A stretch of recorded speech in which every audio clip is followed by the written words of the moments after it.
Right then, we are live. Everything appears to be good this time, so I'm hoping it'll just be like normal, you know, right from the get-go. Everything's cool. We've got Peter in the chat. Hi there, Peter. So yeah, just again, as normal, just tell me if it's okay, if it isn't okay, that sort of stuff.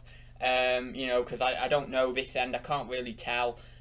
Sometimes OBS can look really good, and then YouTube can look like really bad, so yeah, just let me know if it's alright. Hopefully it will be. We've got Dr. Doodle-Doo in there. Hi there. You were second in the chat today. I'm a little bit early, but I'm not terribly early. But as you all know, I like to be early. So, oh yeah, we've got a few more people popping in now. We've got Andy Robinson in there. We've got Soul Damn Funky. Hi there, guys. So, yeah, it is almost 1 o'clock on a Thursday, and that obviously means it's time for Thursday Talks. We are number 97, I believe now, episode 97. We've got John in there. Hi, John. We've got Stephen. And we've got Southwest Solars. Hi there. So, yeah, what do I want to talk about today? Well, we've got a whole host of stuff to talk about. Some very, very, oh, what's the word?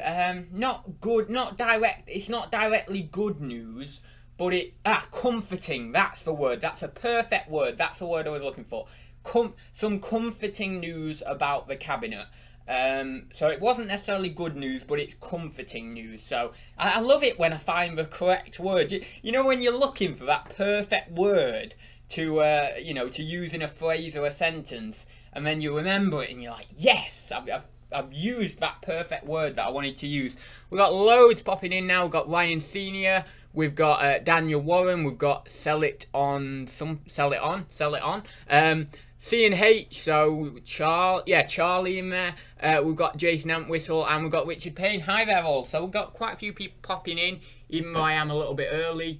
So yeah, I will scroll down here. How is the sound? Is sound alright as well? I'm using my mic again because this mic gives softer sound. When I use my desktop audio, my desktop mic, the sound, when I'm watching little bits of it back, the sound seemed to be a bit, what's the word, graty. It can be a bit sort of hard to listen to, you know, whereas this mic is a bit softer.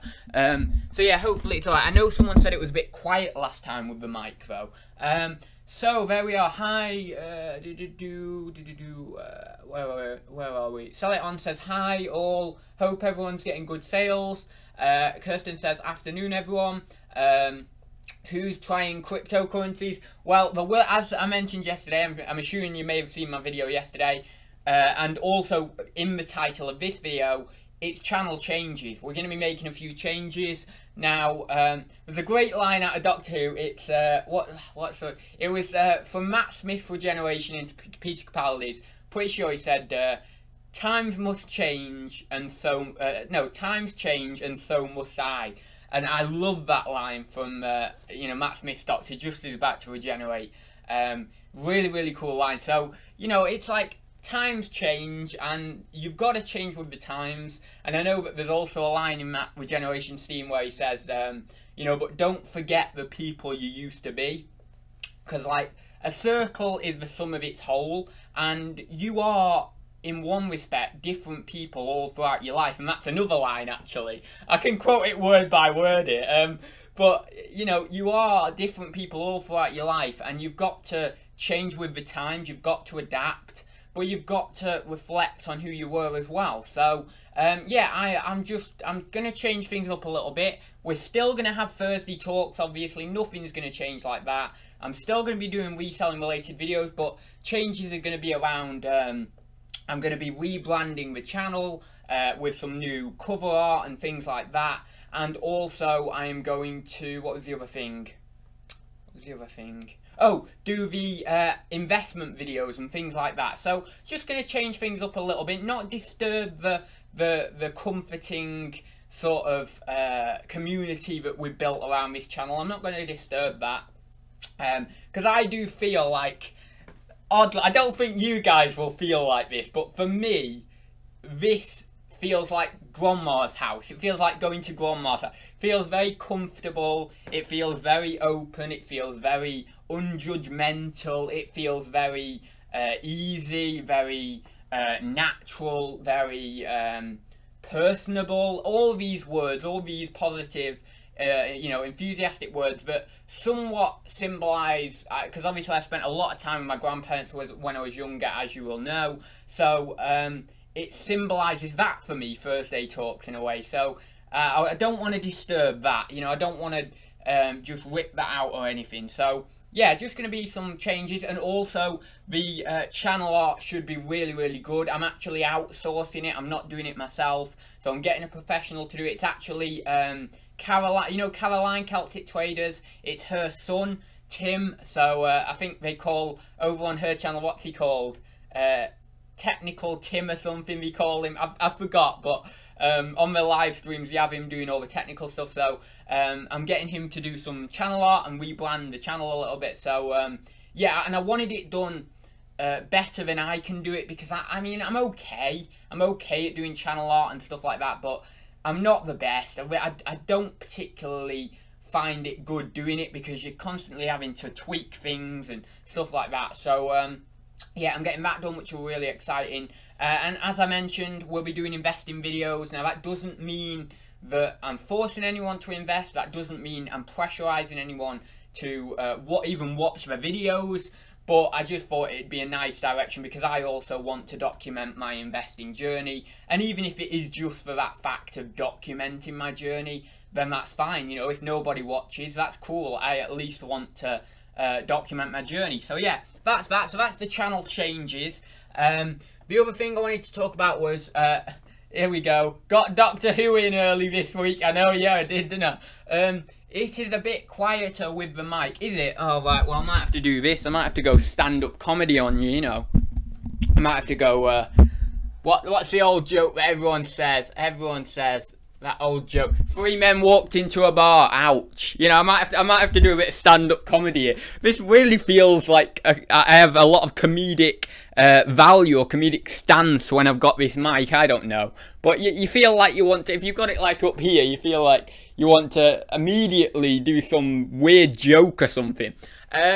Right, where are we? Hi Bumcrack Picker, oh Bumcrack Picker's in there. We've got Indie Chick in there, hi there. Oh yeah, I did follow you back on Instagram, Indie Chick. I completely missed your message on Instagram a few days back. I didn't even know it was there. But yeah, I did follow you back before. I think it was you anyway who messaged me about that. So where are we? Nothing to list today. Running out of stock with eBay and Booth. Yeah, same as me actually. I'm getting to the point now where that room is getting emptier. I mean, I've still got some stock. I've still got probably, I don't know, a week or two's worth of stock, listing maybe 10 items a day. But well, yeah, let's say like a week, because that'd be 70 items. So yeah, about a week's worth of stock if I was to list 10 items a day. And then I've got a bit of Amazon as well. I've got a couple of boxes for Amazon, but yeah, it's certainly going down. It really, really is. So yeah, where are we? Geez, I've had to run over and turn the volume down. I'm ironing stuff for photography. Sorry, is it too loud now? I'll put it back down. Right, you'll have to sort of bear with the quietness, I think. I'm going to put it up there, see if that helps any.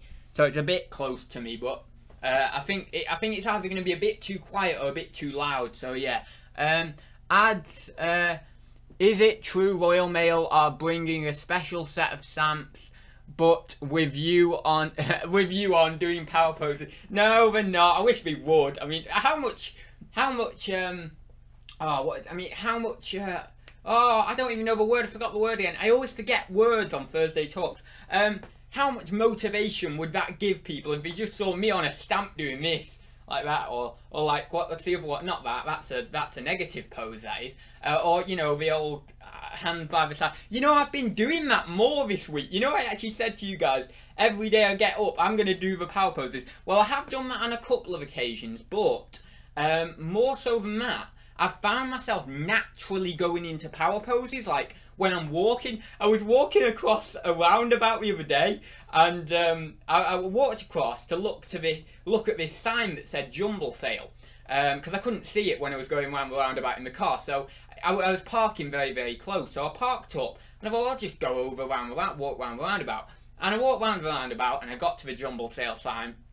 And I suddenly found myself doing this with my hands at my side like that, looking at the jumble sale sign. Like, you know, real like manly pose. I don't even know why I did it. It was just a natural pose. And then I walked across the roundabout and I put my foot, because when I'm crossing roads, I'm very dangerous. I like to be risky. I put my foot like right on the edge of the road, right? Well, not on the edge of the road, but on the edge of the curb, like right on the edge of the curb. And I did that. Like that, straight. I didn't think about doing it. I just did that, and I was like, I was on the edge of the curb like that, and then I looked at the people going past in the car, and I was just looking at them like I was some sort of god or something. It was so funny. And then we went past, and I was like, right, I'm gonna walk now. But it was funny. It was funny. But it really does. I mean, if I'm just saying there that I did it with you know, subconsciously, and I actually felt so powerful as if I could say I was a god. I mean, clearly the blooming work. Clearly, you know? But yeah, anyway, we'll move on from that. That was last week, but it was, yeah, I've had a few instances where I've been doing them this week, I have to say. I'm hoping I have a busy weekend and get the new booth money. Now, Kirsten, is it your antique fair this weekend, or is that next, or has that already been? Or was that last weekend? Sorry, I don't know, I've not even kept up with that, but I know that you had an antique fair in November, so I'm assuming it's either this weekend or maybe last weekend just gone, unless it's later on in November. But yeah, I'd be really interested to hear how you got on at that. Indie Chick, sounds like someone needs a lesson from Tufty on crossing roads. I know, alright, I know I'm terrible at crossing roads. I'm really bad. I am really like risky when I'm crossing roads. I won't even tell you what I did yesterday when me and Ryan were crossing roads to the post office. That was really bad what I did. That was like really risky. But anyway, you know, it's the businessman mentality. You have to be risky to get the reward. Like, for example, if you want to cross the road quicker, you have to make a quick dive for it when there's a car coming. You think, oh yeah, well, I'll get there quicker. Now, I'm not saying that's the right thing to do or anything if there's kids watching this, but, you know, if you want to get something to your goal quicker, or you want to get there, not necessarily in a better way, but if you just want to get there, then you've got to take risks, you know, you've got to take, I mean, I would never, like if I ever have a shop or a big premises of some sort, there's no way I'm gonna get there by just like, you know, shoulders down, walking straight, you know, not looking anyone in the eye, being very closed off. There's no way I'm gonna get that. I've got to be outlandish, I've got to be big, I've got to have high self-esteem, I've got to have high confidence, I've got to look people in the eye, I've got to tell them what I want, tell them how I want it done. They will then hopefully do it for me in that way, and if they don't, then you've got to be firm but fair and tell them, look, you know, this is how I wanted it or whatever, you know. So you've got to be bigger than yourself in some respects to get to where you want to be. It's kind of like you're growing as a person, you know. The further you get, the closer you get to your goals, you have to grow bigger and bigger and bigger into this like amazing version of yourself that you never even thought you could become. But anyway, enough on that. I know I talk about motivation so much, and I know I'm very positive and I get everyone going and I get everyone motivated, but some of the things I say are very, very funny, like very, very weird, and not funny haha, but funny like that's odd, you know. But yeah, where are we? If Ads is a god, he can just fly. Oh my god. Oh, it's Lisa Fenn in the chat. Hi there, Lisa. I kept it together trying to keep him strong, positive and motivated, but I am very worried. Yeah, I think a few people should be worried about some of the things I say, but you know, I mean well. That's the thing. I mean well with what I say. It just sometimes doesn't come across that well. But hopefully all you guys are, well, I know that all you guys are intelligent enough to know what I kind of mean and read in between the lines. OMG, I do not want to grow any bigger. I'm trying my best to grow smaller. Oh my god. Now, I didn't mean physically, you know, I just meant metaphorically, you know. But you do need to grow bigger metaphorically. I need to grow bigger physically. I'm a bit skin and bones. I don't know whether you know, because I mean, I wear these coats and stuff, but I'm really, really skinny, like really skinny. No, I mean, I would say like, I'm not like really like anorexic or anything, obviously, because you can see, you know, my face, you know, I'm not anorexic, but I mean, I'm like, I'm skinny, so I actually do need to both grow metaphorically bigger and physically bigger as well. So yeah, it's quite funny. Fake it till you make it is my motto. That was funny because Amy Cuddy on the Power Pose speech, she said, fake it until you become it. So fake all this sort of, fake getting ahead in life until you actually become the person that you want to become.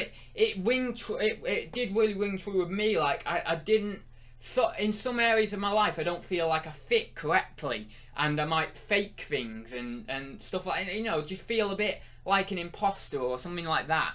And the thing is, the way you become completely comfortable in your entire life is fake it, in terms of like, keep doing the things that you don't feel comfortable doing, and fake enjoying them, like fake being happy about doing them, and then suddenly, but if it's really what you want to do, even though you might feel a bit uncomfortable doing it, if it's really what you want to do and you keep doing it and you keep attacking it and you keep thinking, well, actually, I'm not quite comfortable in this situation, but it is what I want to do, so I'm going to keep doing it, then at a certain point, you're going to come to the realization, actually, I'm comfortable doing this thing now. It can be applied to everything. You get in a car for the first time, you're really not comfortable driving. But after, a year of practice, after going out thinking I'm not suitable, and this is what I did. I honestly, there's one thing in the world that I don't think humans should do, and I'm not trying to say that everyone's bad at driving or anything, but I don't feel personally that humans should be in cars or planes and stuff like that, because we are animals, we are not meant to do that, right? But if, for example, like when I was learning to drive, that's what I was thinking in my head. I was like, I really don't want to do this, I'm not suitable for this, I'm not confident enough, I don't like this, I'm not a good driver. All that was going through my mind, and I'd go to those lessons every week and I'd be like, I don't like this. I was getting really worked up, and then I got to the point where I was getting a little bit more confident, a little bit more confident, a little bit more confident. I went for my test, I failed it. I went for my test again, I failed it. I went for my test my third time, and my adaptation that I use on my car, actually, it didn't malfunction. It was actually, I pressed a button that made it kind of switch off. Like, it wasn't the off button, but it was a switch I had pulled on the side of the car. And it made it turn off, it made it not function. And it was a really rainy day, and I was sat there in the car and I thought, oh my god, I failed this now because my adaptation's gone off. I don't know what I'm doing, he'll see that. And the instructor came over, he called the instructor because we weren't that far up the road. And my instructor sat in the car and he said, oh, you've only just clicked this, you just need to click this back. And my instructor stayed in the car with us, and we did the test, and because I thought I had already failed, something clicked in my mind, and I thought to myself, well, I've failed now, so it doesn't matter, I'll just go for it, I'll just do it, I'll see what happens. And that was the time I passed my test, because I realised to myself, actually I can do this, But getting back to the kind of thing about me saying about humans not driving and stuff like that, the reason I somewhat still believe that is, as I say, because we're animals, I know, okay, we're more intelligent than other animals on the planet, but I still don't feel we particularly suit that sort of level of technology, and that could, some some information how I could be right on that is, we could say car crashes and things like that, and plane crashes and stuff like that, and it's not very nice to talk about that, but it's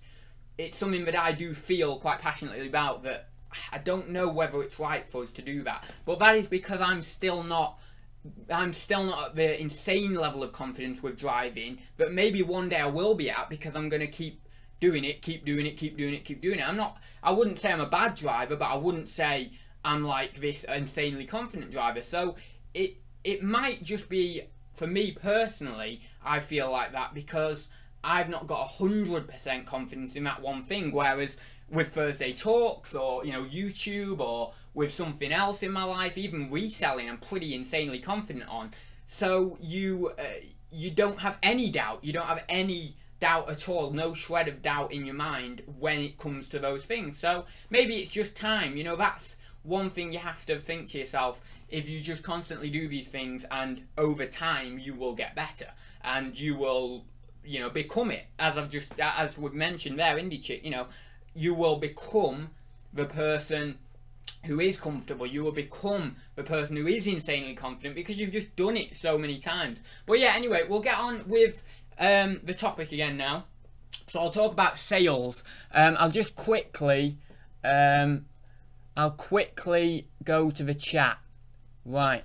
That's why I felt like that in the whole 17 years of my career. Always pushed myself to do new things, even if I didn't feel ready for them. Yeah, I think there's this premise in life, or there's this premise between people where they say, oh, well, I've got to be ready to do something. I personally don't feel you're ever going to be ready to do anything.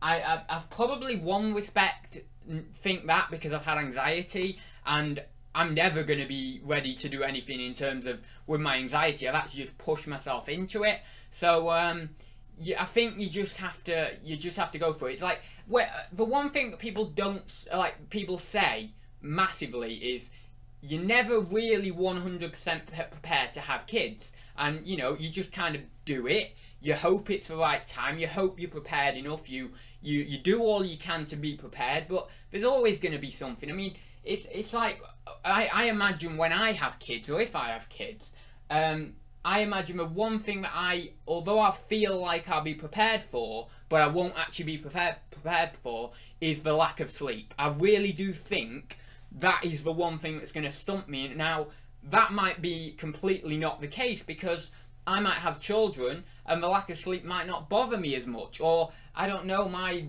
baby might not be crying as much as other babies or whatever, and I get a bit more sleep. But the one thing that might send me right back is something I've not prepared for, which is maybe changing nappies or something like that. So you've just got to prepare. You've got to prepare yourself the best you can, and then just go in, just dive in, because the way you learn the most, this is personal opinion, and I'm sure there are some statistics to back it up actually, but the way you learn the most, in my opinion, is on the job, or if it's not on the job, you know, just by experience, things like that. Because you have to do it. There's, you know, if a customer's at a till and you don't know how to work a till, but there's no one in the back or whatever, you've kind of just got to force yourself to serve that customer. There's there's nothing else to do. In one way, if you remove the help aspect, or that safety aspect, you become more of yourself, because you have to be. There's no other choice. There's no. If you remove the choice element, like you go to a supermarket and there's like loads and loads of crisps there right now, but if you removed half of that choice or whatever, you would end up having to make a decision, because say there's only like 3 or whatever, you would end up making a decision quicker because you're kind of forced into it. You've not got 20 bags of crisps, 20 brands of different crisps on the aisle.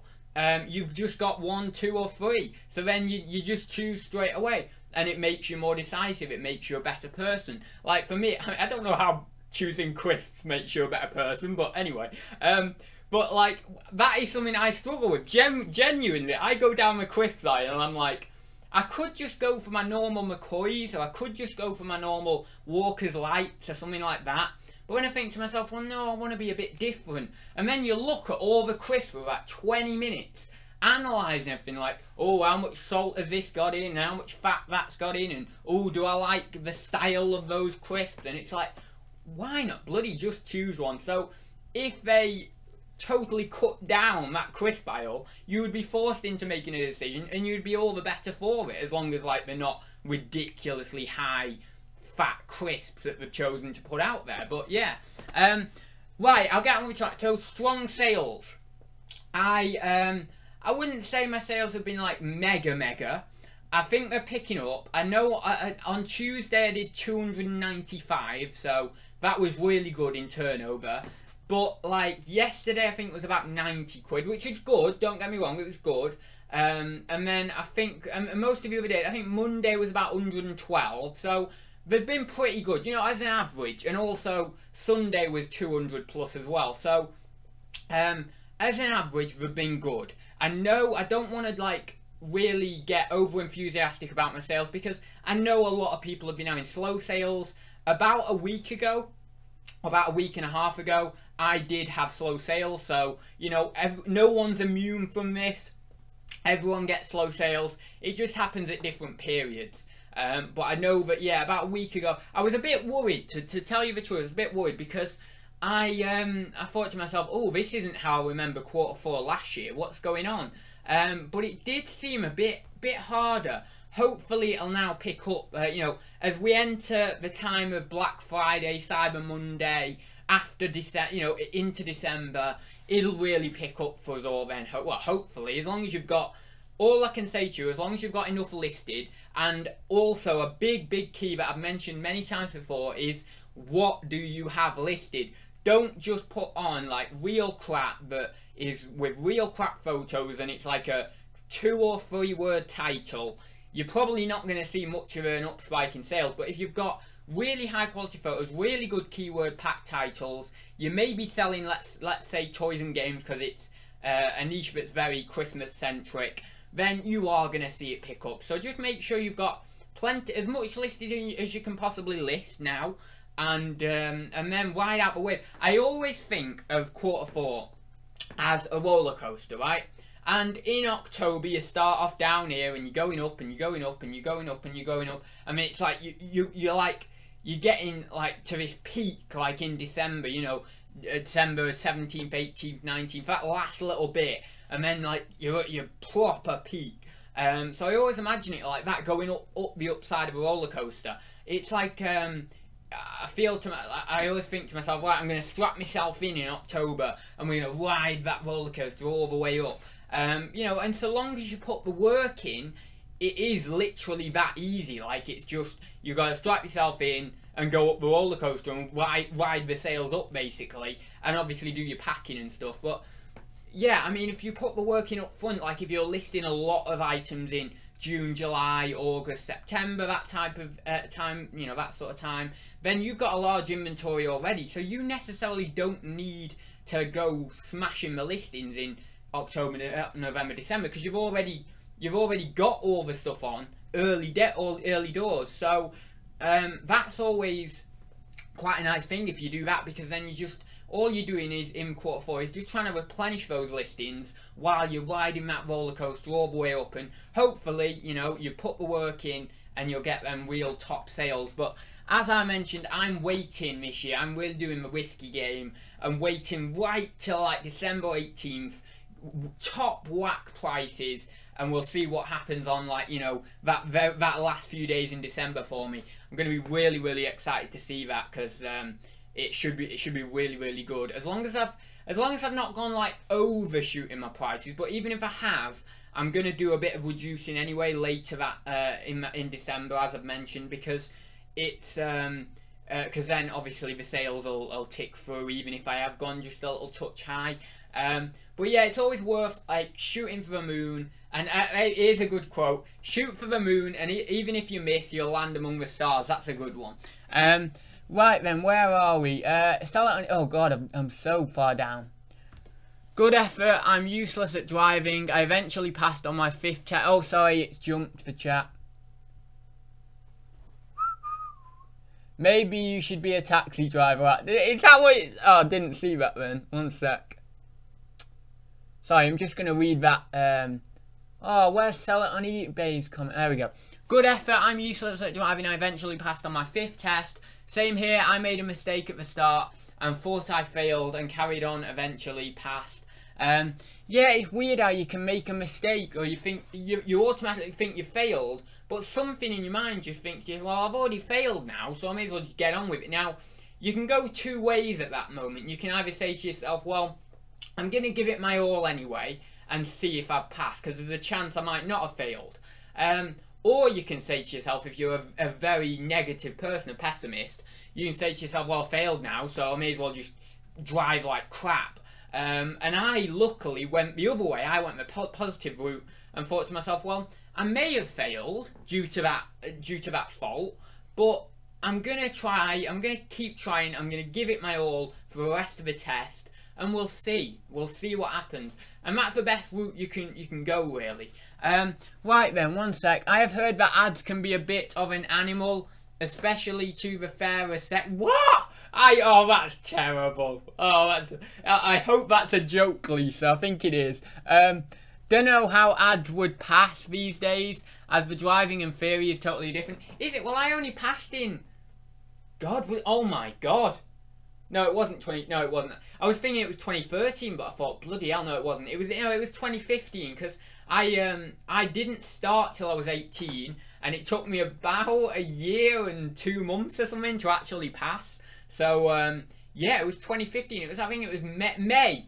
Actually, I know the date. I remember the date. It's come back in my mind now. May 19th, 2015. That was when I passed my test. Yeah, I can't believe I remember the date. But it was very, it was different, my driving experience, because obviously I have the device on the car. Funnily enough, I've just done a little bit of a charity shop vlog, and I've actually shown the device again. So it's quite odd we've got onto this topic. But yeah, because I have the device on the car, it was a tough road to get through because I had to keep trying these different devices on the steering wheel. And when we change a device, it would obviously mean I'm kind of somewhat starting over again. I've got to learn that device, I've got to learn what it does, all that sort of stuff. And I eventually got to that one after a couple of devices I tried, and yeah, it really did suit me. And then even once I got to that device, it took me months to get to the standard where I was actually able to pass. So yeah, with driving though, I find I lack faith in other people's driving skills. Yes, I do. I think somewhat I lack faith in myself, but I lack a little bit of faith in myself with driving, and I lack a lot of faith in other people driving. Like, wouldn't it be lovely if you were the only person on the road? Because, like, it wouldn't matter how you drive, how fast you drive, or anything like that, because you're the one completely in control. But because there's like cars all around you, dotted around you, if you're going, let's say, the speed limit, and then someone, well, actually, I don't know how, I've not really made up an analogy of this, but let's say there's someone who's driving very, very irresponsibly, and you're doing the speed limit, and somehow it's their fault, but you almost get into a bad situation. If you were just the only person on the road, that wouldn't happen. If you were going the speed limit, you were the only person on the road, even if the speed limit was 60, 70 miles an hour or whatever, unless you made a mistake, that you would be fine. You know, you'd be fine. But because there's all these different people and all these different drivers with different personalities, I'm talking boy racers, you know, older people who maybe, this is a bit of a generalization, but maybe drive a little bit slower, all that sort of stuff. Because it's all thrown together, it causes that havoc, or it can cause that havoc. If everyone was, basically, again, I'm going to say, if everyone was a robot, it would work really well. But because we're all human, we all have these different personality traits, and people want to go fast, or people want to go slower, people want to just drive at the right speed or the speed limit. It makes that horrible mix that means that something could go wrong. So yeah, maybe we should just have, well, I suppose that's the kind of thinking with driverless cars, isn't it? With Google, you know, all the cars go the same speed limit, they all go in a little row, they all brake all nicely, and it's all perfect. Now, I do have my doubts about driverless cars, because I then think to myself, well, could I trust this thing to drive me? Because I have a very, very hard time trusting, like, robots and things like that. And, you know, I have a bit of a hard time trusting technology, to be honest. I suppose that's maybe I suppose that's an entirely human thing, because you don't really want to put all your trust in this thing. You want to do it yourself. You want to feel like you're in control. But I suppose that's one of the thinking of why they're doing driverless cars, is to get round those accidents, or, you know, those collisions and things that are caused on the road. Right then. Couldn't cope without driving. I love the freedom, plus sod trying to get home with loads of bags of shopping. Oh yeah, I do. I love the freedom, and I love the storage, you know, in the car and stuff like that. I do feel like I'm just not, like, where I need to be with my confidence on my driving level. That's what I'm meaning. But yeah, I absolutely love everything else about driving. I absolutely love, but I just feel like for some reason, for me and for a lot of other people, it seems to be it is like a bit of a lack of confidence or a lack of faith or something.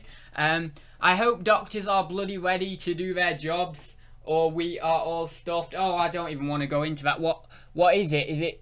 Is this? I'm assuming there's something on the news about doctors or something. Yeah, where are we? Maybe you should be a taxi driver, Ad. No, definitely not. I could not cope with that. That'd be really, oh my god, it'd be terrible. Sleep is for wimps. What's that? What's happening in the chat here? Sleep is for wimps. I don't even know. I didn't say sleep. I don't know what Kirsten's referring to. Right, I'm just going down the chat because we're so far down. We've got Carla in the chat. Hi there, Carla. Thank you for joining us. Ads is on a McCoy's. Ads is on MC Coys or something. I don't know. Oh my god. Anyway, you can see the chat if you're watching afterwards. You know what we're talking about. Sainsbury's or Tesco own crisps as they are the bomb. You know what? Yeah, they really are. You would not think that. God, I've lost my voice then. Frog in my throat. You wouldn't think that Sainsbury's own or Tesco own would be that nice, but oh my god, I tried them well, a few years ago now actually, but they are really nice. I don't know why, but they are really nice. You wouldn't think it though. Crisps. When I went to the loo, we were talking driving. Manic Mondays. See, that's another thing as well. It's time of day when you're driving. Like, I love driving to the car boot on Sundays. Like, the roads are really clear. It's lovely. I really like it. But then, you know, put me in a car on Mondays or Tuesdays or something like that in the peak times. I could not deal with it. I really could. I just think, like, one part of being self-employed for me is the commuting. That's another massive thing, you know, and it's the reason why, you know, I wouldn't really want to get like a big lockup or anything, like a big storage lockup. Even if it is just down the road, I'd be like, but I have to go in the car and go down there. It's like, oh, you know, why? I can't be bothered, you know. I am pretty lazy. I mean, I am a businessman, I'm a reseller, and I know you're not meant to be lazy, but I am pretty lazy. You know, I'm pretty relaxed, you know. I'll be like, right, I'll go in there, take a few photos very quickly. Right, I'll just list on the bed, you know, nice, easy. I am quite a relaxed and lazy person, but I actually also do the work that's needed. I'm kind of, I've talked about this before, I'm lazy while being not lazy, if that makes any sense whatsoever. Do I remember Frank from I remember Frank from Vicar of Dibley. Oh, it's jumped. Jesus. Bloody hell. Right, where are we? Sorry, I jumped. I remember Frank from Vicar of Dibley. Did I ever tell you about the time the pub ran out of smoky bacon crisps? Oh, I've just watched Vicar of Dibley. Yeah, I really liked that actually. I've watched it before. I mean, I don't know whether I've watched a full series before, but I've watched like episodes before. But I really enjoyed watching that. I wish we did more of it though. I thought there was more. Stock is so low. I have a shelf free in the converted garage and nothing on the floor. Yeah, it's the same with me. I've got my processing table is almost free, and my floor is completely, you know, just nothing on it. So yeah, pretty bare for me. Right, where are we here? I've had cracking sales, Indie Chick says. So, does that mean Southwest, you sold most of it? Maybe he did sell most of it, I don't know. Or maybe he's put it in his booth or something. Let's have a chat. Sorry, I'm way behind on the chat. Got to go, Kirsten says. Have a great weekend, everyone. Wish me luck for the weekend. Hoping. Oh, right, so it is this weekend. Ah, right, cool. Yeah, good luck for the weekend. Celtic Traders, hello everyone, just got back home. Hi there, Caroline, or maybe it's Phil, I'm not sure. Right then, where are we? Ads, do you own your own car? I do not. I share it with my mum, and I've talked about this before. Because I have the device on the car, it's more expensive for me. Well, also I'm an automatic, so that makes it more expensive. But the device on the car, that's the way it's fitted, is actually really expensive to get it fitted. I'm not going to say the figure because it is pretty expensive to get it fitted properly, because it has to be hooked up to the car or some. I don't know. It's a bit technical for me, but an engineer has to come out or something and hook it up to the car properly and stuff. But yeah, it is quite expensive.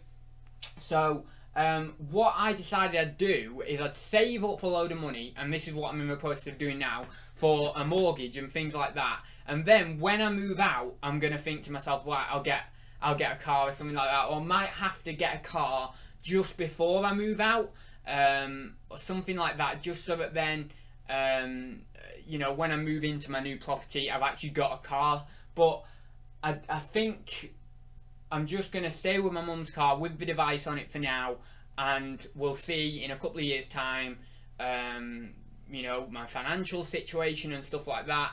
I mean, right now I could probably just save up and buy a car within a few months, but I'd rather have that money put towards a mortgage or something like that. So I don't know, I'm still debating it, because I've said to my mum, like, I would really like a car, and it is getting to the point now where the business needs a car like almost every day of the week, and obviously I've not got the car every day of the week, I've only got it certain days. So yeah, it's one of them really. It's whether I spend that money on a car and then start saving back up for a mortgage or something like that. I don't know, I'll have to see. It's something that I've not really thought of like tons. I've been more focused on buying a house. Right then, I've just sold a mystery box. Only listed it half an hour ago, and haven't decided what to put in the damn thing yet. Oh, that's cool. So what do you get for that then? Like 20 quid, 15 quid, 10 quid? Yeah, I mean, I've not thought about doing this. Now, I did think about doing a mystery box giveaway for the channel on the 100th episode, but yeah, I've not thought about doing mystery boxes on eBay. I bought a mystery box once. That was, God, when did I buy a mystery box off eBay? 2010, I think. 2009, 2010, I bought a mystery box off eBay for 20 quid.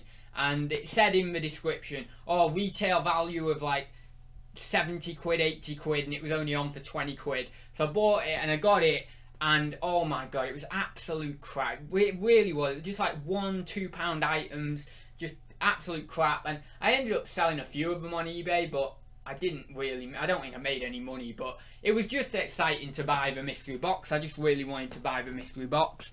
But yeah, right then. How's your cat getting on, Ad? She's fine. She's out and about at the moment as usual. She's just, you know, all over the place really, socialising with other cats and all that sort of stuff. Ad's listed the mystery box at $14.99. Oh, cool. So what have you sort of how have you done it in terms of description? That's what I want to know. Have you just literally put a random assortment of stuff worth £15 retail or something, and maybe let's say you picked up a few of the items for 20p, 50p, that sort of range, and you just chucked them all in a box and send it off? Is that kind of what you're doing, or are you doing kind of like a new and sealed mystery box, so like you've got all new and sealed gifts in there and things like that, because obviously we're coming up to Christmas? Although I'd say if you've done a new and sealed gift kind of mystery box, I would have charged more than 15 quid, like probably looking like 25-30 quid if it's like you know, I'm thinking like new and sealed little, what do you call them, like little fragrance kits and stuff like that. You could do something along those lines, and you could say maybe on your listing, you know, mystery box, pamper women's fragrance collection or something. I don't know, but I'm just spitting out ideas. But yeah, I was just wondering what kind of the thing you're doing. So where are we here? Could do a mystery box to get rid of some stock. Never thought of that. Yes, Southwest Sellers cabinet, very, very good. One sec, I will get onto that in a sec. I know I've not forgotten. My description: weird and wonderful mystery box, genuine quality contents, All brand new, unused, valued above. Price of box, no rubbish or inappropriate content, ideal for YouTubers. Well, that actually got me onto a story then. So that's interesting to hear about. Anyway, Carla, that triggered a memory.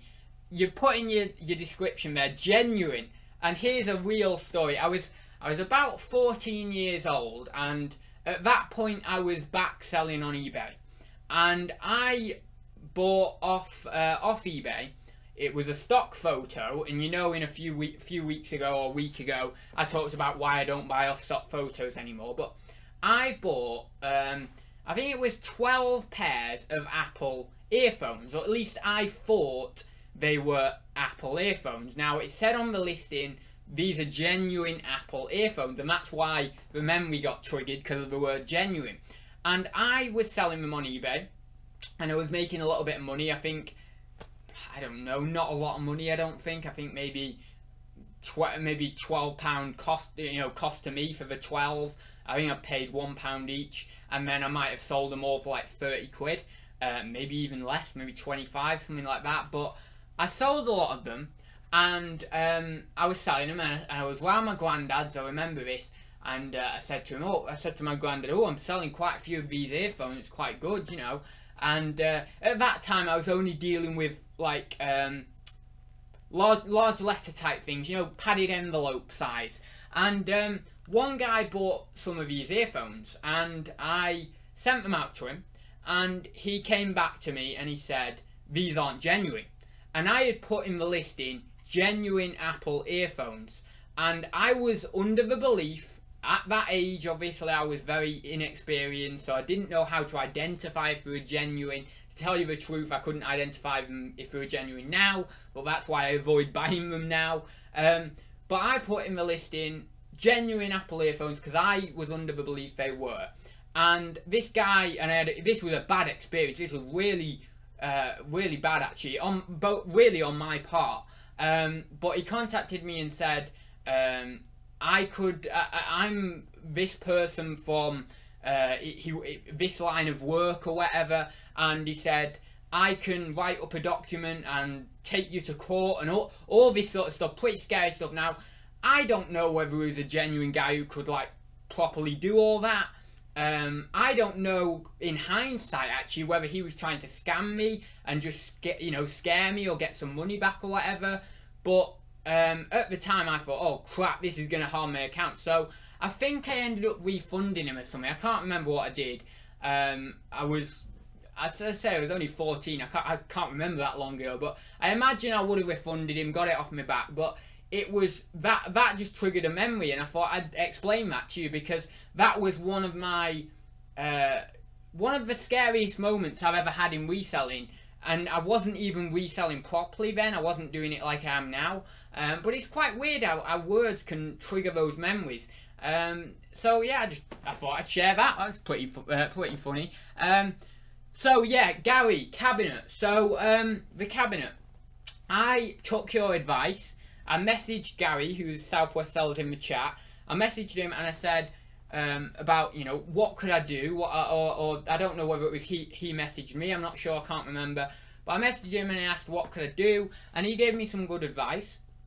And I said to him, well, I'm going down to the cabinet, or I think I did, I don't know whether I said this actually, but I was going down to the cabinet anyway next week. So I thought, right, I'll listen to Gary, take his advice on board, and do that next week. So what I did was I went down to the cabinet, and I, you know, to Blakemere where it's at, and to Blakemere where it's at, it sounds like it's a party hub or something, but no, I went down there, and I rang up the week before, and they said, no, you've not got any sales. And I was really annoyed, because I thought, I'm just going to get down there and there's going to be no sales. But I'll go down there. I will, the night before, I will prep new items, you know, that I think will sell even better.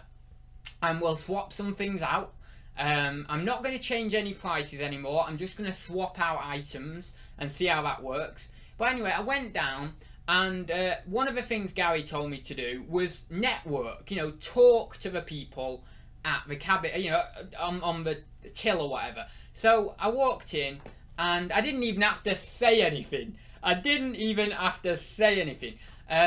I literally walked in, I handed him my little laminated, my mum laminated it for me, it's my little, what do you call it, like, pass to get your key, to get your cabinet key. So I handed over that, and she said, straight away, without even me saying anything, she said, so how's it going? And I said to her, well, actually, so I didn't even need to say, I didn't need to spark up a conversation. It was literally just, it flowed very well. I don't think I've had one conversation that actually started that well, but it just seemed to like flow right in anyway. But she said, how's it going? And I said, well, I've been doing this a couple of months now. I've got a cabinet, and I'm just not really seeing the results. You know, I mean, I've had a few sales, but not very many. And she then said, well, actually, it was the chap next to her who said these pair were probably 50s, 60s, and not that that matters, but you know, I just thought I'd mention it.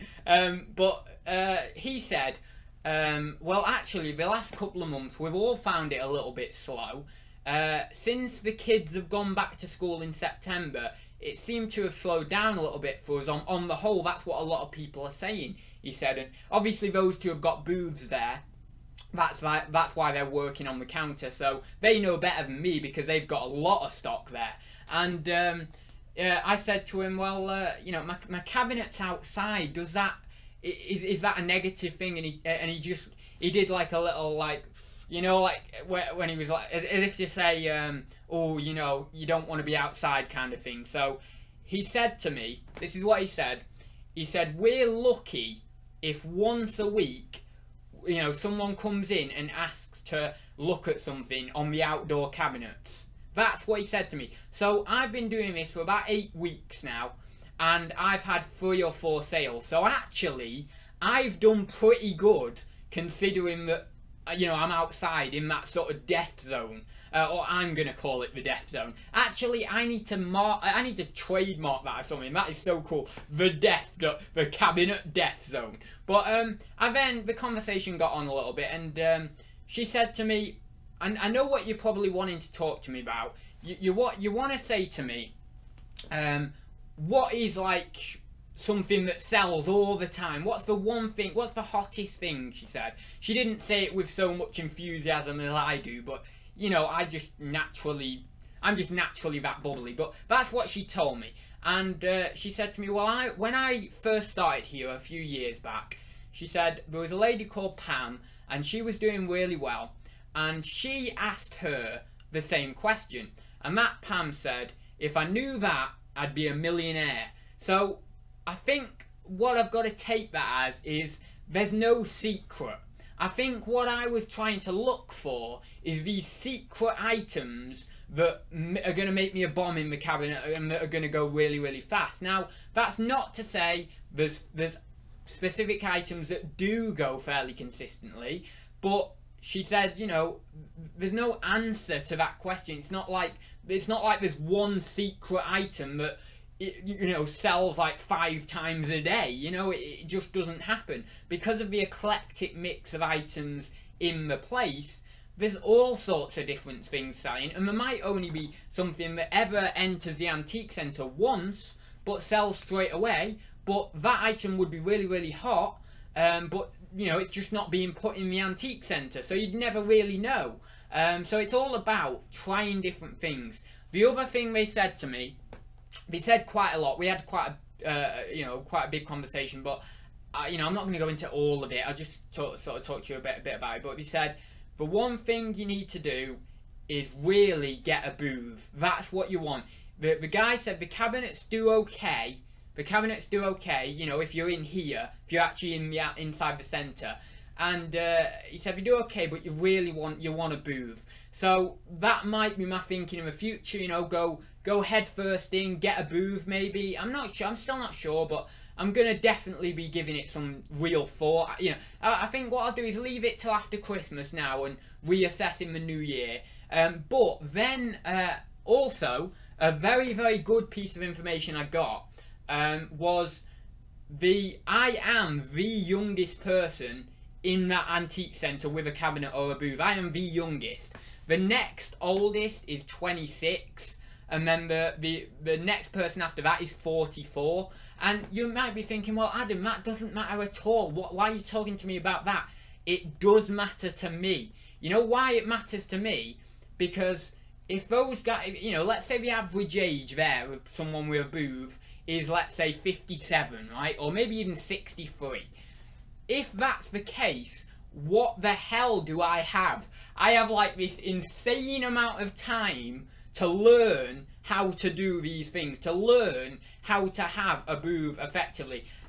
Honestly, by the time I'm their age, the average age of the people actually who have a booth there, I could be like a ventral god of that place. I could know like insane amounts. I could own that place. I could be, you know, the limit, my limit on right at that moment when they said that was taken off, and I was like, oh my god, what am I doing? I'm getting a bit down. I'm getting a bit uncertain, but there's no need to be.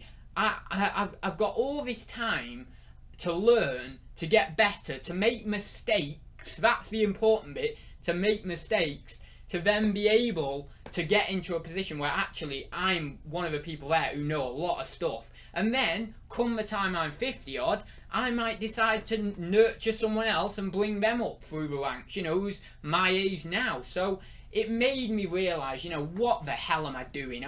I just need to experiment. I just need to look. I just need to feel it out. I just need to put in the effort, and I will get there. It was just so stupid of me to really think that there's like this secret item, or there's this like you know, big secret that goes on, and you know, I can't seem to get any sales because there's, you know, some items there that are, you know, that'll sell, and I don't know those items, you know, and I need to know those items. It doesn't work like that. It's just like I've got to keep going, and just try things out. But they were really, really nice, really, really lovely, the two people I met at the antique centre.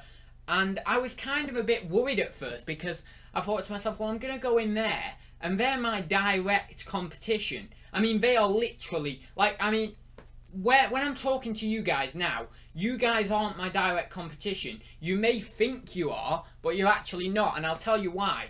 You're not in the same location as me, so we're not competing. Well, most of you aren't, so you're not competing. We're not competing over the same stock.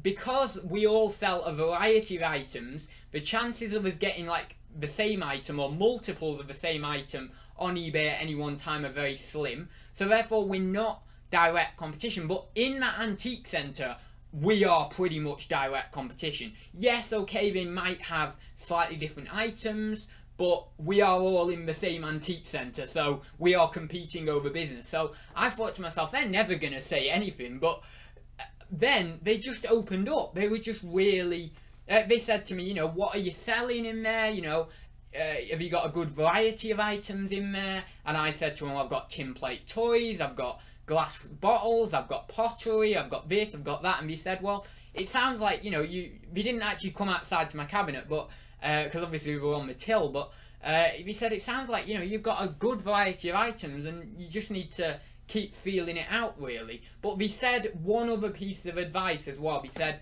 don't sell too cheap. So don't be fearing, you know, don't fear that, you know, you're not selling your items and then just slash the prices. Hold your prices, get decent money for it, and just keep swapping these things out. So yeah, very, very interesting talk with them. Very comforting news, very interesting news, and hopefully, yeah, I'll be seeing some results. But oh, here's the other thing as well. Oh, this was great. This topped it off. This actually topped off the day. So after we had done having a bit of a chat, she said, "Well, I'll see if there's any envelopes in the box for you for your cabinet, right? To give you some money. So you know, because see if there's any sales. That's what I'm trying to say." So I wasn't expecting anything. I thought, well, I rang up on Wednesday. There won't be anything. And to tell you the truth, it wasn't anything exciting, but it really helped me at that point as well. Think to myself, yes, I'm on the road where I need to be on.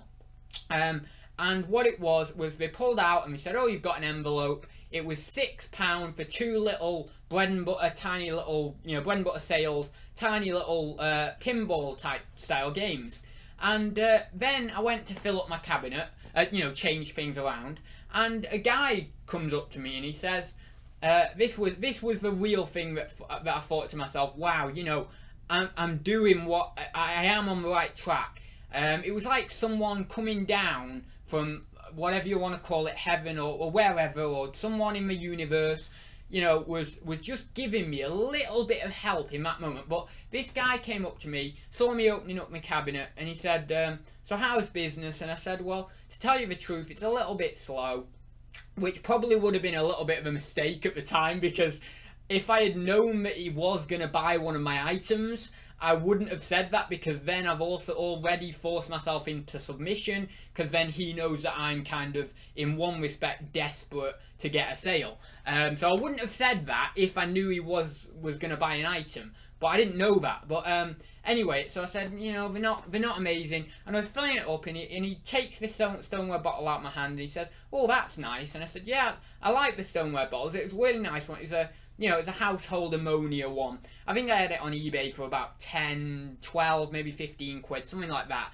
But anyway, I sticking it up in my cabinet for a tenner. It probably owes me nothing, like out of an auction job lot. Very, very low amount it owes me anyway, if anything. So he says, I'll give you a £5 for it. And I said, well, I can't really do a £5, but would you go to 7? Sort of meet in the middle pretty much. And he said, yeah, I'll do 7.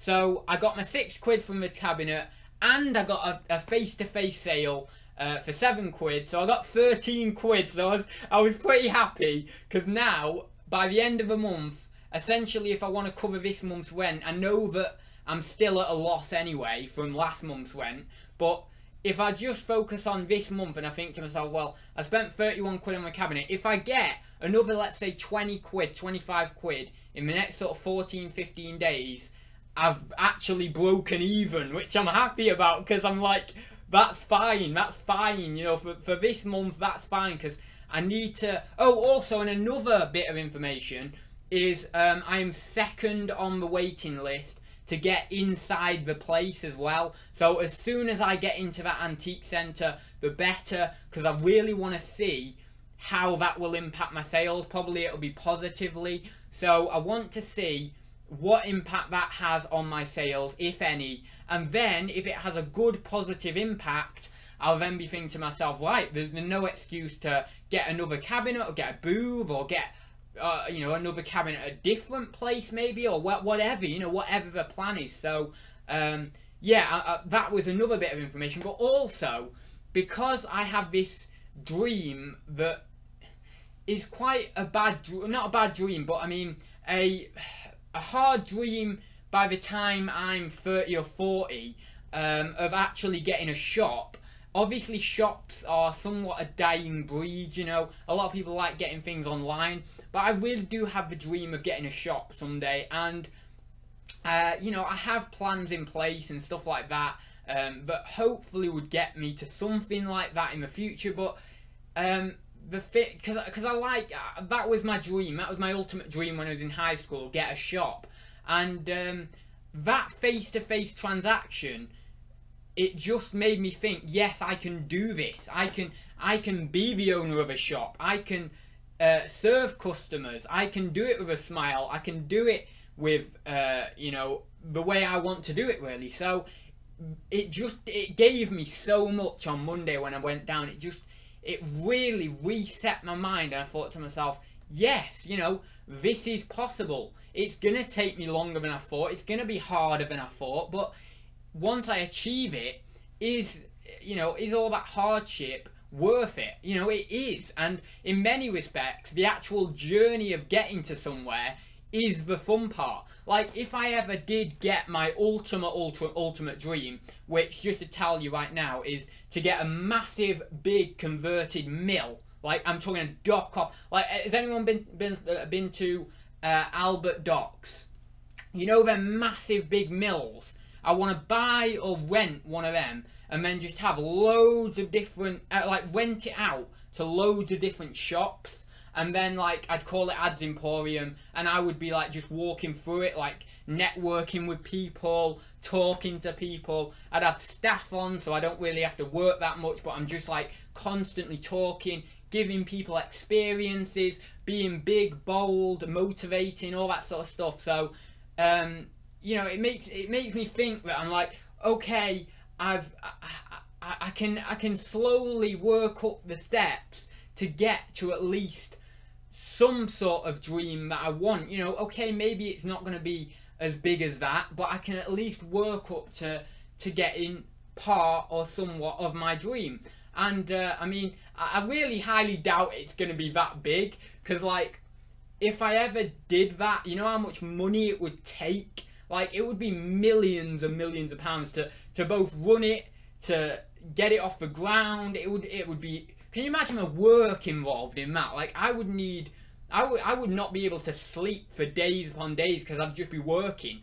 But it just makes me think, you know, that one thing, that one little thing that happens can bring that dream that's years and years into the future a little bit closer to reality, and you think to yourself, yes, I can get there. One little step at a time, just little step, little step, little step, and then, you know, like, also, yeah, Indie Chick says, there is one of those in Chorley, isn't there? Botany Bay. There is, I don't know about that one, probably is, but there's one similar in Manchester called Affleck's Palace.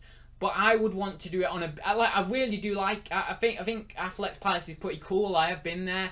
It has everything that I kind of want in the Emporium. You know, it's got a sex shop, it's got, you know, cool design, like, I think like t-shirts and all that, like t-shirt shop and everything. And it's got a lot that I want, but I just want to do it on a grander scale to that, really. So, I don't know whether Botany Bay, I don't know about that, but it just, what I'm trying to say is it just gets that dream closer, and every step you make, it makes you feel as if that dream could become a reality, which it could, but it's a lot of work. You know, I mean, I have no doubt that my basic dreams will become a reality. I have no doubt about that, but it's these extended dreams that I don't know whether are going to become a reality or not. I've kind of got to get to my basic dreams first, and then it's like climbing up a mountain, right?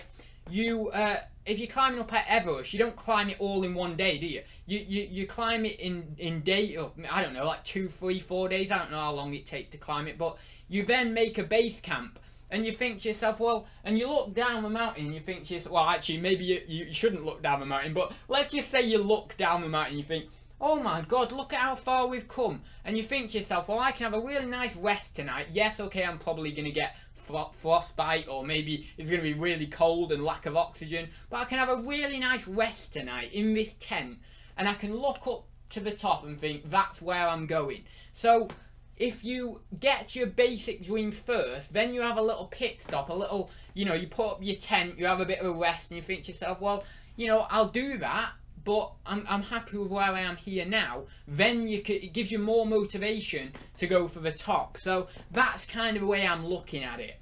And every day by day by day gets you close to that dream. It's like I have a dream on my phone to walk the world in steps, so 65 million steps, on my stepometer thing.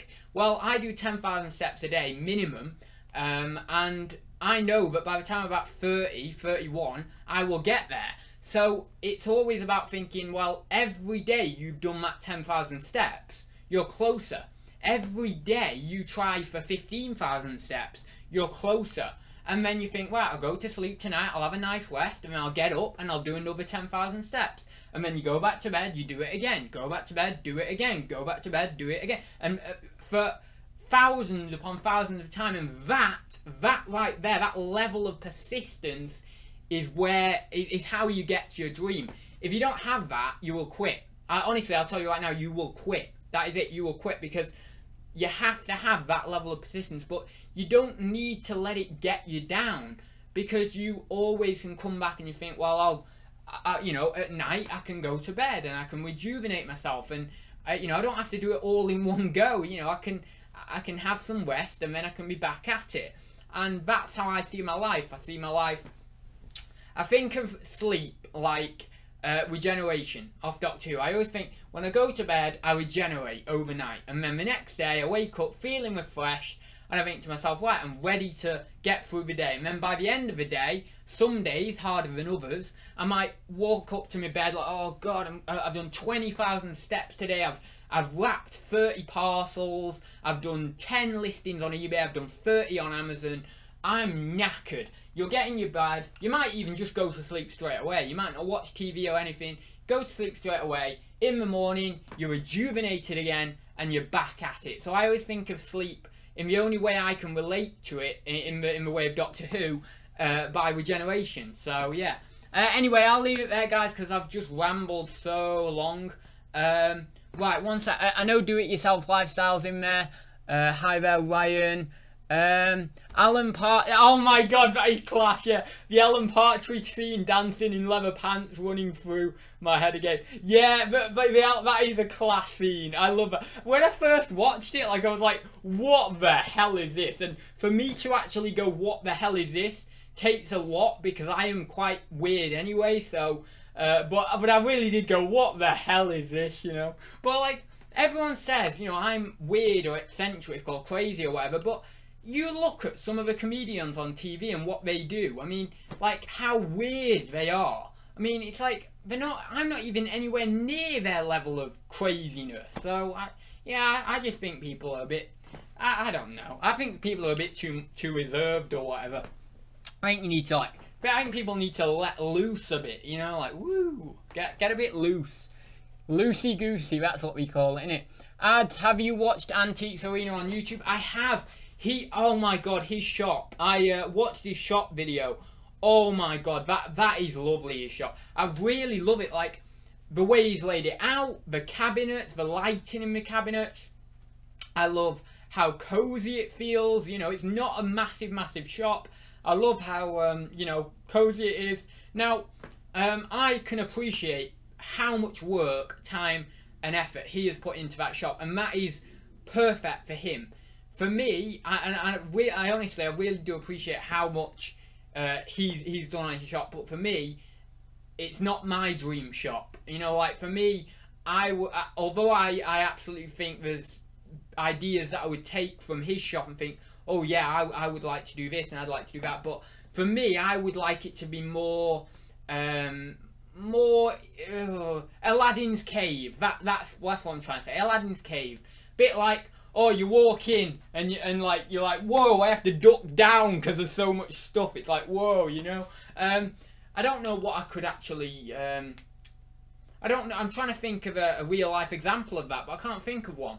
But no, like an Aladdin, you know what I mean. You've seen them. Maybe even you go into some charity shops and they're like that, and they're like Aladdin's Cave. I really would quite like that. But for the dream I have, or for my ultimate dream, it wouldn't be like that. It'd be open-faced brick wall, three or four cabinets on either side of the wall, one central, maybe a few central cabinets, and then you'd have a wall at the back. Well, basically you'll have a big open space, and then you'll have basically a walkway at the back, which has written on the wall behind every corner. What is it? Behind it, I forgot what it was now. Behind every corner is something unexpected or something like that. And I have that written on the wall. And then what would happen is the adults would be looking at the antiques, right?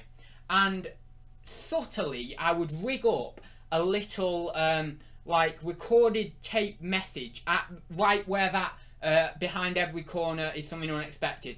Behind that, and it'll say, come this way, or something like that. And the kids will be like bored, and they'll be like pulling and wanting the mum or the dad, like, oh, I want to go, it's only a boring antique shop, this is crap. That's what all kids say in antique shop. Oh, well, there might be one or two that don't, but that is the killer of custom in antique shops. Like, kids dragging them out with thought, oh, I want some sweets. So, behind every corner is something unexpected. Then, the kid runs around the corner. They're confronted by these two big steel doors, right? Two big steel doors. Behind, and then the recorded voice of myself, with very big, bold, eccentric voice, you know, kind of voiceover thing, would then say to them, behind one door is everything you desire. Behind another is the deadliest creature known to man. Then the mum and dad come round, you know, the mum and dad think, oh, where's he gone? Oh, he's gone behind this corner. His mum and dad come round, and then I say, on the voiceover, pick a door.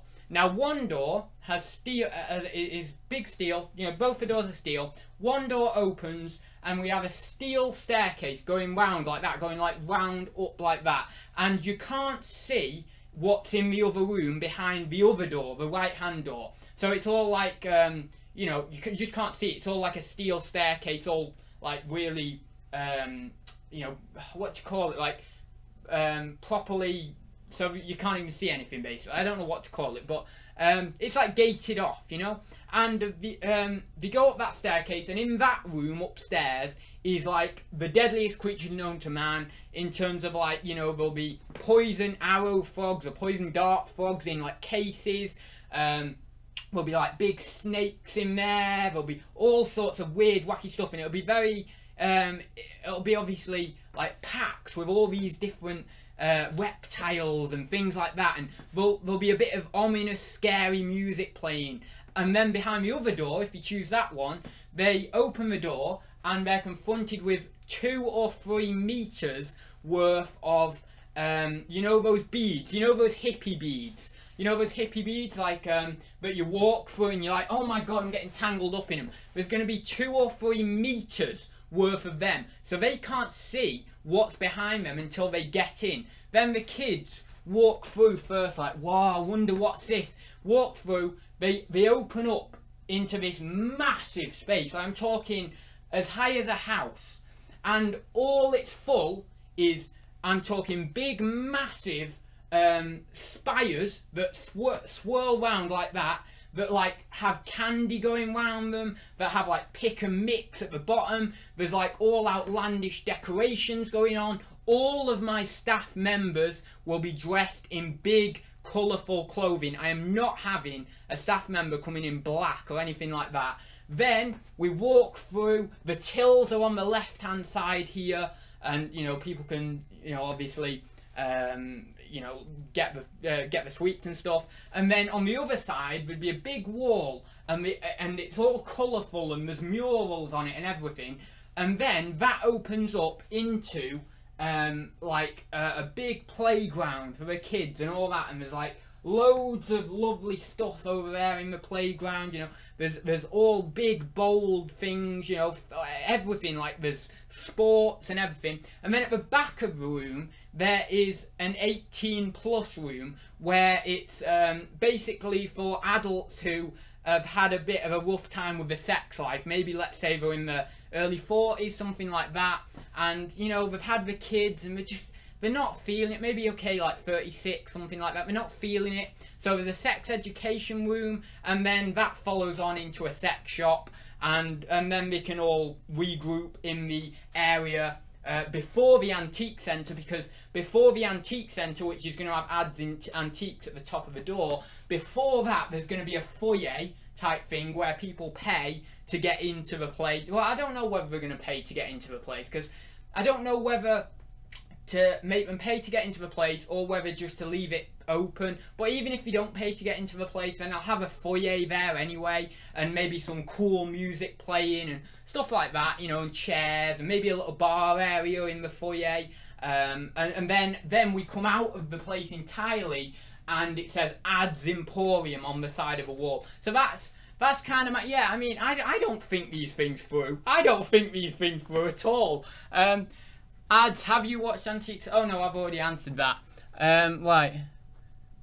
Sorry, what? I'm sorry, did he just say sex shop? Yes. Now, the only problem I have is getting past the, obviously, like, the council or the government about having a sex shop in a children's sweet shop. Now, that is going to be very hard to get past, people, but I'm going to try and do it. I'm going to try and do it. As long as we have it all cordoned off and we have, like, 18+, do not go in here. I swear I've been a kid when I've been with my mum and dad somewhere, and there's been like a sweet shop right next to a sex shop. So it can't be that bad. It can't be that hard to get away with. But you know, anyway, that's kind of what I want. And then obviously I would walk through in my rainbow coat. I'd have like a little buzzer on my hand and greet the kids like that, and it'd be so funny, and we'd all be networking, and it'd be all like, way, you know, all cool and everything. But of course, you know how much that will take to get going. And also, I actually did some very rudimentary calculations. It would probably be like £1,000 to £2,000 a day to run that place, you know, with like the amount of staff members I need there, the amount of heating, lighting for the animals and for the place itself, you know, the stock, I mean, it would be a lot of money. I will need a lot of money to set that up, but that's kind of one of my ultimate dreams. That's like an ultimate dream though. Yeah, anyway, I'll leave it there, guys, because I've just rambled so much. Ads serving behind the till naked. Oh my god, that's class. Right then, where are we? I'll be off in a sec. And back to Doctor Who. Oh, did I say Doctor Who? Oh, I don't know whether I said Doctor Who. Right, lol, he's lost it. You need a holiday, Ads. OMG, what will Ads be like in 40 years? I know, that's crazy. I can't wait. Don't know where Mrs. and Mrs. Ads Senior took him on his holes. Mrs. and Mrs.? What? Mrs. and Mrs.? Ads is Willy Wonka. Well, a movie like Willy Wacker. I hope Ads isn't doing this show nude from the waist down. No, what I'm gonna do is get a like a sex expert in for doing the sexual education talks. I was thinking of doing it myself, but I thought that's a little bit I just think that's a little bit too close cut, really. I mean, you know what I'm like. I would probably, yeah, I'd probably start something very weird in that room if I was doing the talk. I'd be like, let's all get naked, you know. You know, so yeah, it probably is best if I don't do that. An 18+ room. Yeah, I mean, it's not that weird. People do it.